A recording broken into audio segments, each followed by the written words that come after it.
तो आपको पहले बता देते हैं कि अब भारत में जनगणना जो है डिजिटल माध्यम से होने वाली है। पहले क्या होता था, मैनुअल होता था, यानी कि लिखित रूप में होता था, कागज़ कलम से फॉर्म भरे जाते थे। लेकिन अब भारत सरकार ने निर्णय लिया है कि अब भारत में जनगणना जो है डिजिटल माध्यम से लिया जाएगा। तो क्या है पूरी प्रक्रिया उसको जानेंगे, लेकिन उससे पहले हम ये जानेंगे कि भारत में कब कब कितनी बार जनगणनाएँ हुई हैं और किस प्रकार से किस जनगणना में क्या डाटा था।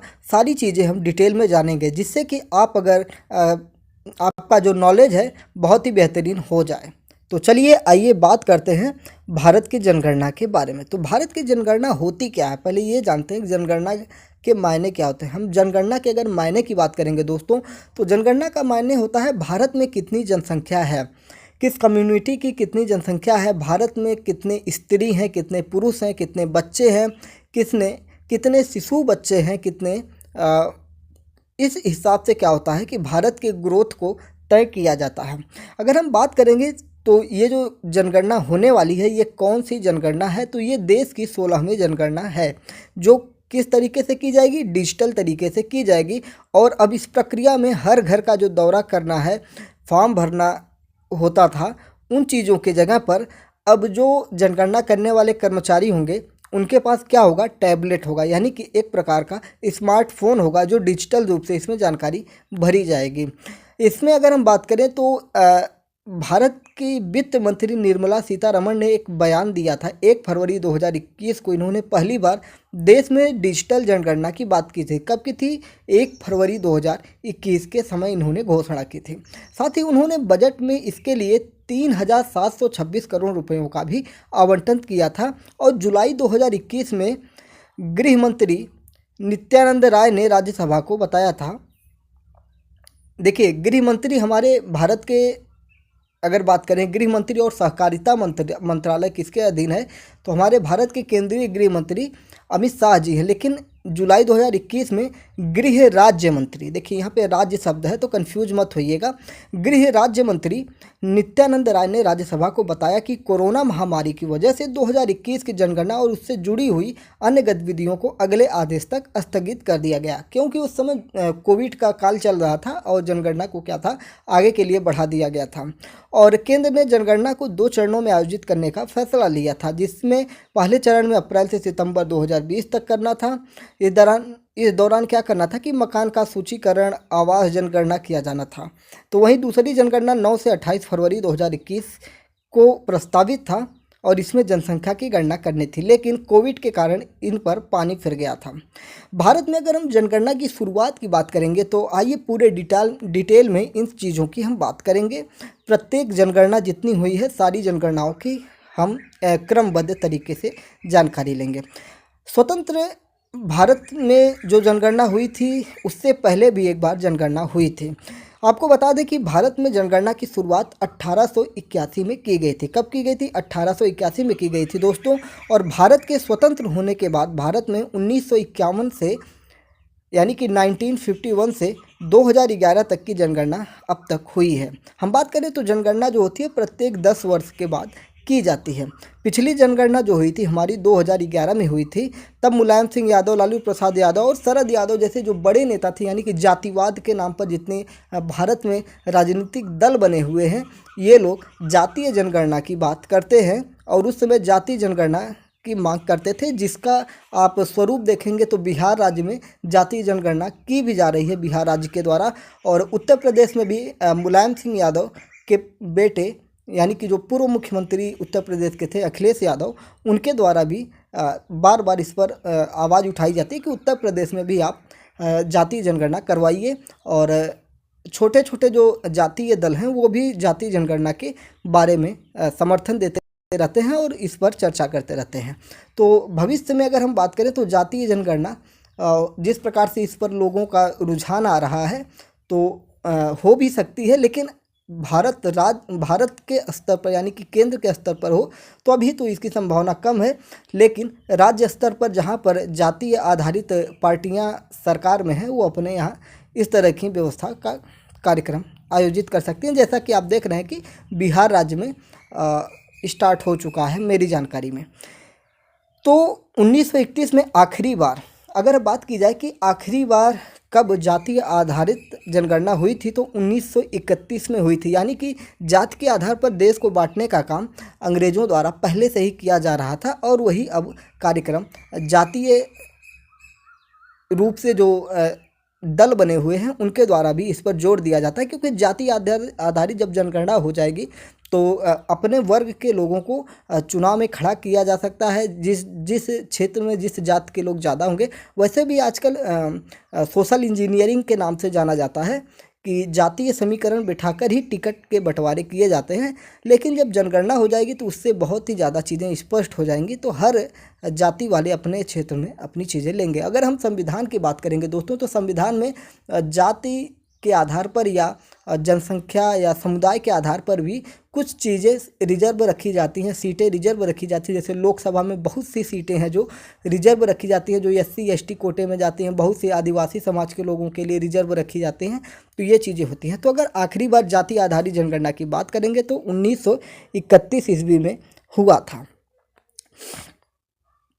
अगर हम जनगणना की परिभाषा की बात करेंगे तो ये चीज़ें जो अब मैं आपको बताऊंगा ये आपके लिए बहुत ही महत्वपूर्ण होंगे। ठीक है, अगर आप जानकारी के लिए देख रहे हैं, अपने नॉलेज के लिए देख रहे हैं, सामान्य ज्ञान के लिए देख रहे हैं, तब तो आराम से आप सुन सकते हैं। लेकिन अगर आप किसी परीक्षा की दृष्टि से इसको जानना चाहते हैं तो आपके लिए बेहद ही महत्वपूर्ण होगा, क्योंकि जो चीज़ें हम आपको बताने जा रहे हैं ये अति महत्वपूर्ण चीज़ों में से होगा। अगर हम जनगणना की परिभाषा की बात करेंगे दोस्तों, तो जनगणना क्या होता है? किसी देश या देश के एक सुपरिभाषित हिस्से के सभी व्यक्तियों के एक विशिष्ट समय पर जनसांख्यिकीय, आर्थिक और सामाजिक डेटा एकत्र करने, उसके संकलन, विश्लेषण और प्रसारित करने की प्रक्रिया होती है। ये जबकि कठिन भाषा में आपको इसकी परिभाषा दी गई है, लेकिन सरल भाषा में अगर हम बात करें तो यह जनसंख्या की विशेषताओं पर भी प्रकाश डालती है। भारतीय जनगणना दुनिया में किए जाने वाले सबसे बड़े प्रशासनिक अभ्यासों में से एक है। यानी कि भारत में जनगणना कर लेना ही अपने आप में एक बहुत बड़ा चैलेंज होता है। दुनिया में इसको एक जान लीजिए कि अहम के रूप में भारत देखता है कि उन्होंने भारत में जनगणना करवा ली है। तो जनगणना की परिभाषा यही हो गई कि जनगणना किसी देश के मतलब हिस्से के व्यक्तियों के विशिष्ट जनसांख्यिकीय, जो मैंने पहले बताया कि आर्थिक, सामाजिक, किसके पास कितना रुपया है, कितना पैसा है, कितनी गाड़ी है, कितने बच्चे हैं, सब चीज़ों का विश्लेषण किया जाता है। मतलब जनगणना जो होता है सिर्फ व्यक्तियों की ही जनगणना नहीं होती है, इसके साथ साथ उनके पास क्या है, कितनी उनके पास आय है, इनकम है, सारी चीज़ों की बात उसमें की जाती है, जिससे सरकारें अपनी आने वाली आगामी योजनाओं का तैयारी कर सकती हैं। अगर हम बात करें नोडल मंत्रालय की, तो दशकीय जनगणना का संचालन महारजिस्ट्रार एवं जनगणना आयुक्त का कार्यालय कहाँ पर होता है? गृह मंत्रालय द्वारा इसका किया जाता है। 1951 तक प्रत्येक जनगणना के लिए तदर्थ आधार पर जनगणना संगठन की स्थापना की गई थी। अगर हम कानूनी, वैधानिक, संवैधानिक प्रावधान की बात करेंगे तो जनगणना का कार्य जनगणना अधिनियम 1948 के प्रावधानों के तहत किया जाता है, और इस अधिनियम को बनाने हेतु विधेयक भारत के तत्कालीन गृह मंत्री सरदार वल्लभ भाई पटेल द्वारा पेश किया जाता है। यानी कि भारत में जो अधिनियम बनाने विधेयक भारत के में बनाया गया था जनसंख्या के लिए, तो इसको कौन किया था? उस समय के तत्कालीन गृह मंत्री सरदार वल्लभ भाई पटेल द्वारा पेश किया गया था। कब? 1948 के अधिनियम के प्रावधानों के तहत। भारत के संविधान में के अनुच्छेद 246 के तहत जनगणना संघ का विषय है। अगर आपसे पूछा जाए कि जनगणना किसका विषय है दोस्तों, तो जनगणना संघ का यानी कि केंद्र सरकार का विषय हो जाता है। यह संविधान की 7वीं अनुसूची के क्रमांक 69 में सूचीबद्ध किया गया है। ठीक है, अब आप सोच रहे होंगे कि बिहार में कैसे जनगणना होती है, तो उनका अपना पर्सनल मैटर है, वो अपने लिए जनगणना कर सकते हैं, लेकिन उस जनगणना का लाभ केंद्र सरकार नहीं लेगी, राज्य अपने स्तर पर करवा रहा है। जनगणना के दौरान एकत्र की गई जानकारी जो होती है बहुत ही गोपनीय रखी जाती है। यह न्यायालयों के लिए सुलभ नहीं होता है। यानी कि जो जनगणना के डाटा होते हैं उनको आप कोर्ट में एविडेंस यानी कि सबूत के तौर पर पेश नहीं कर सकते हैं, इसकी ये गोपनीयता होती है। जनगणना अधिनियम 1948 द्वारा गोपनीयता की गारंटी दी जाती है। यानी कि जिसकी भी जनगणना में जो आप डाटा देते हैं उसकी गोपनीयता रखना भारत सरकार की जिम्मेदारी होती है। ठीक है, और इसके लिए गैर अनुपालन या अधिनियम के किसी भी प्रावधान के उल्लंघन पर दंड निर्दिष्ट है। यानी कि अगर इन डाटा को कोई लीक करता है तो उसके लिए सजा का भी प्रावधान किया गया है। सूचना के अगर हम स्रोत की बात करेंगे तो भारतीय जनगणना भारत के लोगों की विशेषताओं के बारे में विभिन्न प्रकार की सांख्यिकीय जानकारी का सबसे बड़ा एकल स्रोत होता है। शोधकर्ता जनसंख्या के विषय और प्रवृत्तियों का विश्लेषण करने और अनुमान लगाने के लिए जनगणना के आंकड़ों का उपयोग करते हैं। इसका अगर हम बात करेंगे तो सुशासन, सीमांकन, व्यवसाय की बेहतर पहुंच के लिए किया जाता है। सुशासन में अगर हम बात करेंगे तो जनगणना के माध्यम से जो डाटा एकत्र किए जाते हैं उसका उपयोग करके प्रशासन, योजना, नीति निर्माण को सरकार द्वारा विभिन्न कार्यक्रमों के प्रबंधन और मूल्यांकन के लिए इसका किया जाता है।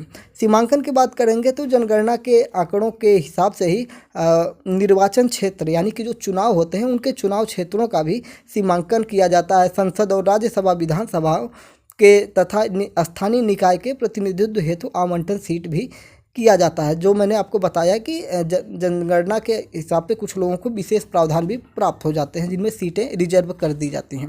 अगर हम व्यवसाय की बेहतर पहुंच की बात करेंगे तो व्यावसायिक घरानों और उद्योगों के लिए भी जनगणना के आंकड़े महत्वपूर्ण होते हैं ताकि वे उन डाटा के जहां अब तक उनकी पहुंच नहीं थी वे अपने व्यवसाय को वहां अपने योजना के अनुसार भेज सके। यानी कि जनगणना जब होता है तो उसमें जहाँ पर आर्थिक कमजोरियां हैं तो वहाँ पे उद्योग धंधे लगाए जा सके। अनुदान की बात करेंगे तो वित्त आयोग जनगणना के माध्यम से उपलब्ध जनसंख्या के आंकड़ों के आधार पर राज्यों को अनुदान प्रदान करता है। यानी कि किस राज्य में कितनी जनसंख्या है उस हिसाब से उस राज्य को केंद्र सरकार द्वारा यानी केंद्र सरकार में जो वित्त आयोग होता है उसके द्वारा। वित्त आयोग का काम क्या होता है दोस्तों? वित्त आयोग का काम होता है केंद्र और राज्य सरकारों में वित्त का बंटवारा करना होता है। तो वो क्या करेगा, जहाँ पे जिस हिसाब से जनसंख्या है उसी हिसाब से पैसों का बंटवारा किया जाएगा, वित्त का बंटवारा किया जाएगा। अगर हम जनगणना के इतिहास की बात करेंगे तो प्राचीन काल और मध्यकालीन इतिहास में अगर हम जाएं तो इसमें ऋग्वेद, अथर्ववेद और आईने अकबरी में भी इसका जिक्र प्राप्त होता है।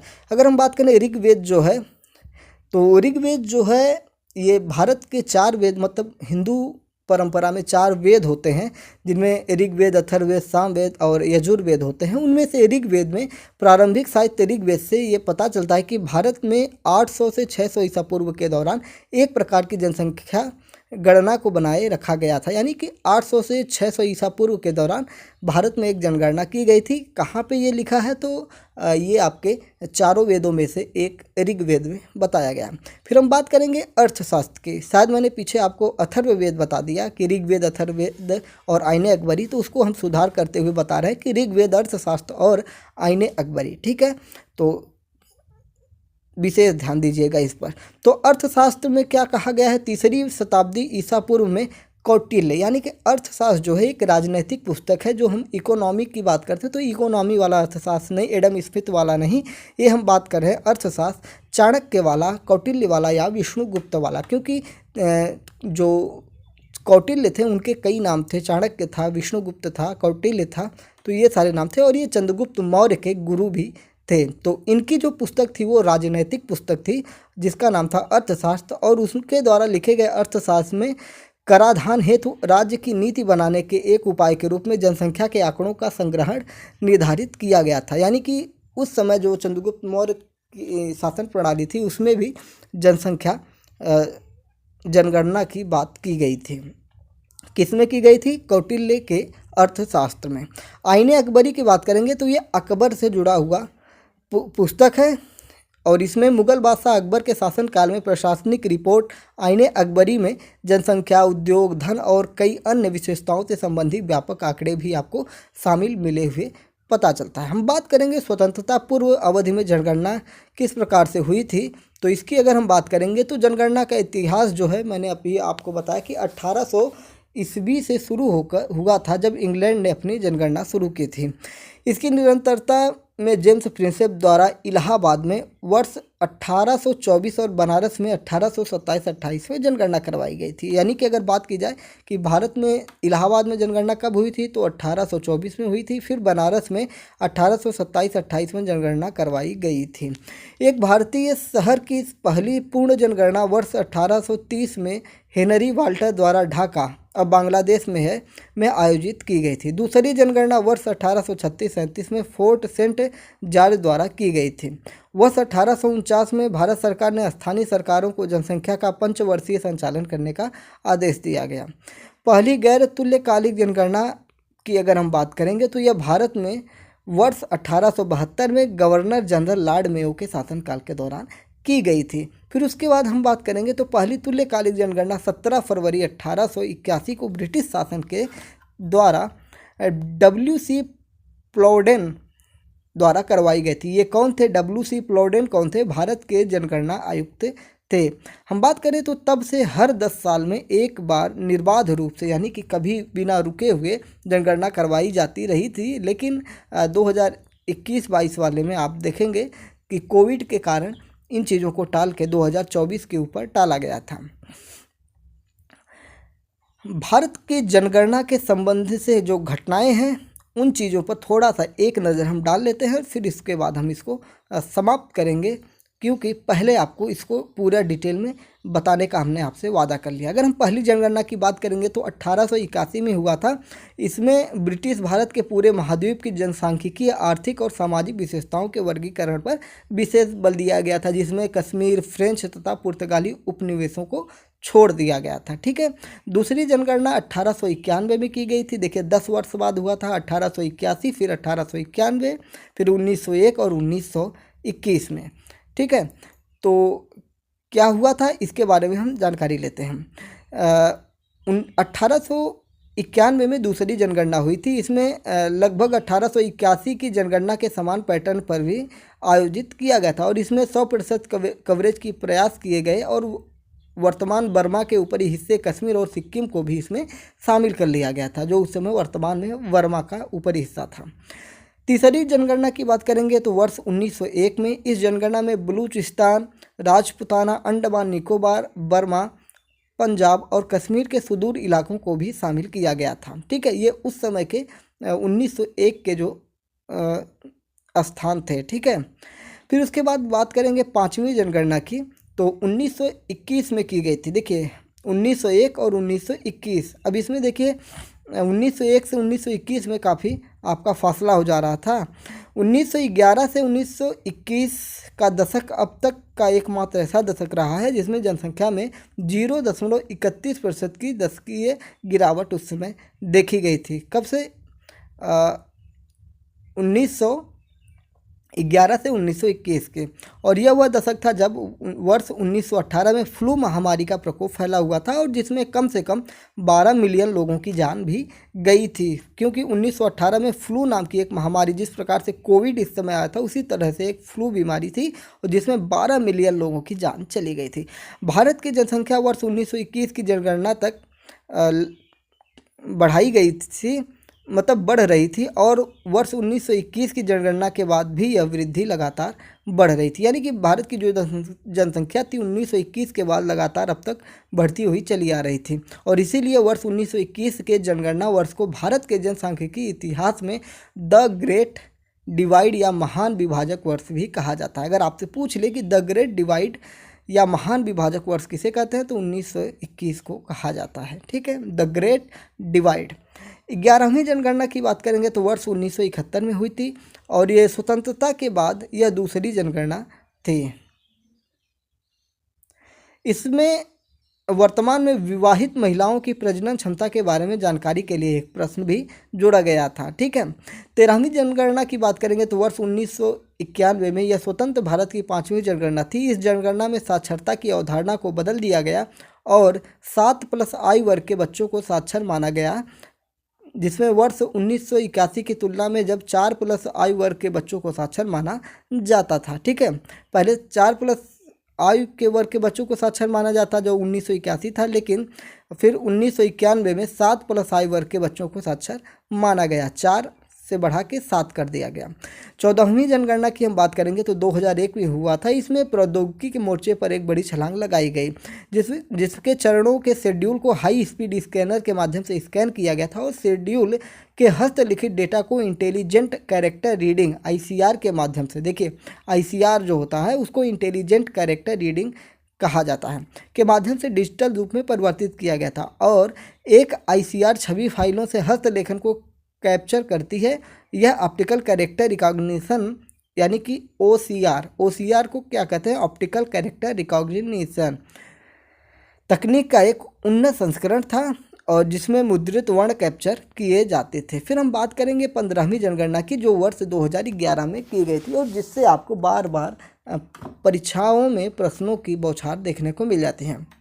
जब हम बात करेंगे वर्ष 2011 की जनगणना में ईएजी राज्यों यानी कि अधिकार प्राप्त कार्यवाही समूह एम्पावर्ड एक्शन ग्रुप की बात की जाए तो उसमें उत्तर प्रदेश, उत्तराखंड, बिहार, झारखंड, मध्य प्रदेश, छत्तीसगढ़, राजस्थान और ओडिशा ये थे के मामले में पहली बार महत्वपूर्ण गिरावट देखी गई थी। किसमें? जनसंख्या के मामले में। ठीक है, 16वीं जनगणना की बात करेंगे तो ये अपाना 2021 की जनगणना थी, यानी कि जो हमारी अब जनगणना होने वाली है ये 16वीं जनगणना कही जाएगी, जो 2021 में होने वाली थी और 19 यानी कि कोविड-19 की महामारी के प्रकोप के कारण स्थगित कर दिया गया था। हालांकि यह पहली डिजिटल जनगणना होगी जिसमें स्वगणना का भी प्रावधान होगा। यह पहली बार है कि ऐसे परिवार और परिवारों में रहने वाले सदस्यों की जानकारी एकत्र की जाएगी जिसका मुखिया कोई ट्रांसजेंडर होती है। महत्वपूर्ण चीज़ होगी कि ऐसे परिवारों को भी अब जनगणना में शामिल कर लिया जाएगा डिजिटल माध्यम से, जो ट्रांसजेंडर समूह से आते हैं। ट्रांसजेंडर यानी कि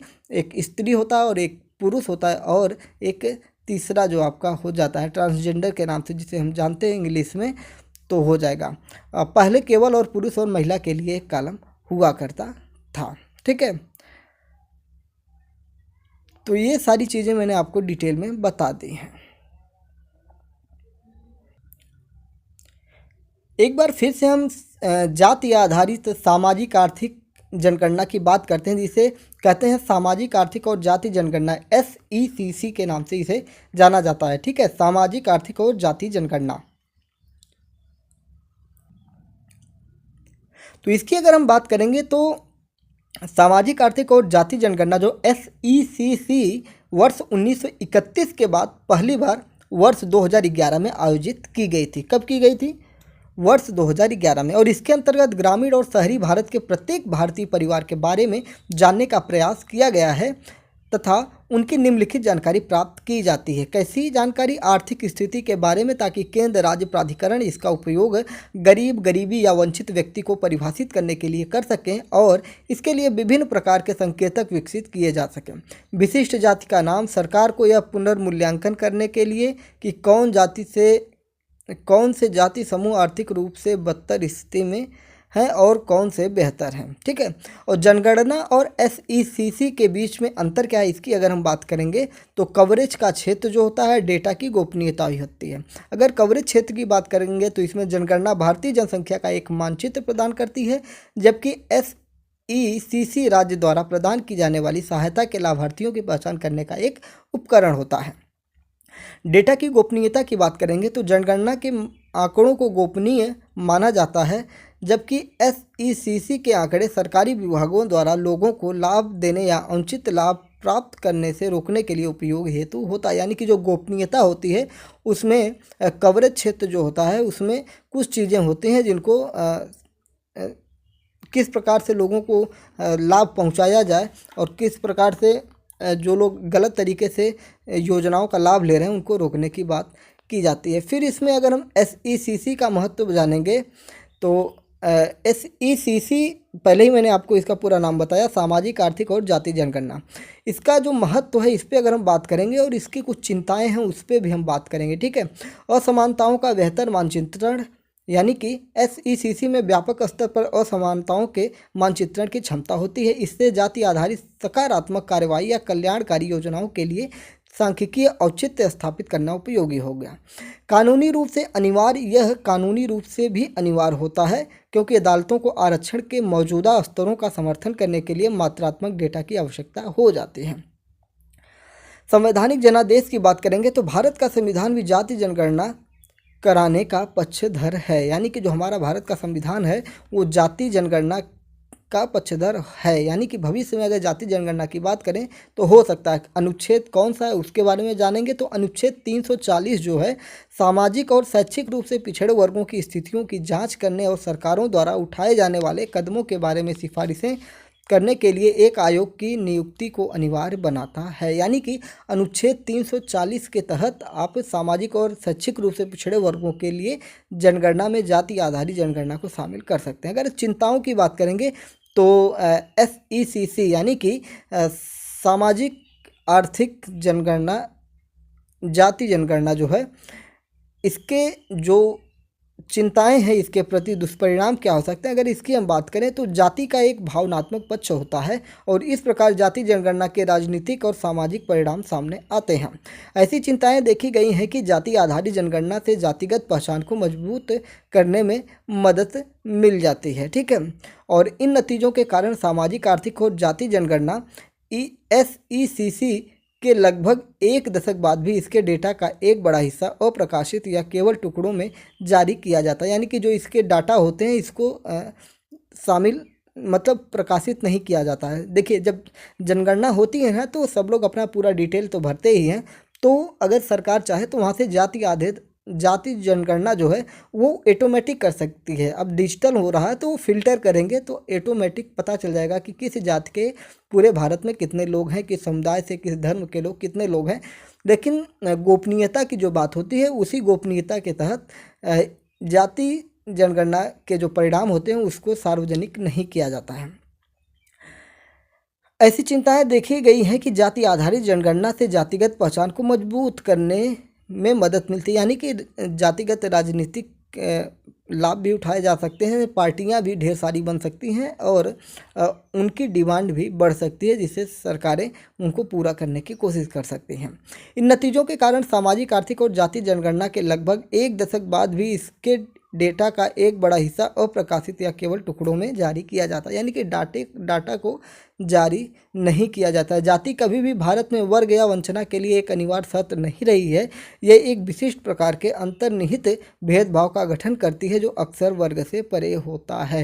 यानी कि अगर हम बात करेंगे इसका नुकसान क्या है, तो जब जाति आधारित जनगणना होगी तो उसके बाद समाज में जातीय वैमनस्यता बढ़ती जाएगी। देखिए, लाभ तो ये है कि योजनाएं आप संचालित कर सकते हैं, लेकिन ऊंच नीच, छोटा बड़ा जैसी चीज़ें जो हम चाहते हैं कि हमारे समाज में इक्वल हो जाए, जो हमारा संविधान लोगों को समानता का अधिकार देता है, तो समानता का अधिकार कहीं ना कहीं किताबों में, संविधान में ही रह जाएगा। ज़मीनी स्तर पर जिस जात के लोग ज़्यादा संख्या में होंगे वो अपना प्रभुत्व स्थापित करना चाहेंगे, तो फिर वहाँ से ऊंच नीच, बड़ा छोटा का फिर से प्रभुत्व कायम हो जाएगा और हमारा जो लोकतांत्रिक संविधान है वो कभी भी अपने मार्ग में सफल होने में काफ़ी उसको अड़चने आ जाएंगी। तो ये सारी चीज़ें हैं। बाकी सरकारों की अपनी अपनी पॉलिसी होती है, जो भी सरकार आएगी वो अपने हिसाब से अपने लाभ के अनुसार कार्य करती है। तो ये पूरी जो जनगणना थी मैंने आपको बताई, पूरा डिटेल में बताया। उम्मीद है कि आपको जनगणना से संबंधित अब कोई भी डाउट नहीं रहेगा। अगर ये चीज़ें आपको समझ में आई होंगी तो आपको करना क्या है, आपको पता है कि आपके मन में अब चल रहा है कि ये कहेंगे चैनल को सब्सक्राइब कर लीजिए। तो देखिए, हमारा दायित्व होता है कि हम आपको, देखिए लगभग आधे घंटे की स्पीच मैंने आपको दी है, तो आपका भी फर्ज बनता है कि आपने पूरा वीडियो अगर देखा है तो गुरु दक्षिणा के रूप में आप चैनल को सब्सक्राइब कर सकते हैं, लाइक कर सकते हैं और भी अपने जो आपके विचार हैं जाति जनगणना को लेकर या जनसंख्या के लेकर, जनगणना को लेकर क्या है आपके विचार, उसको भी कमेंट बॉक्स में डाल सकते हैं। अगर हम बात करेंगे जनसंख्या की दृष्टि से तो भारत जो है विश्व में नंबर 1 पर होने वाला है। तो अब जो जनगणना होगी इससे स्पष्ट हो जाएगा कि हमारे देश की जनसंख्या कितनी है और हम विश्व में पहले स्थान पे आ चुके हैं, जिस पे मोहर लग जाएगी।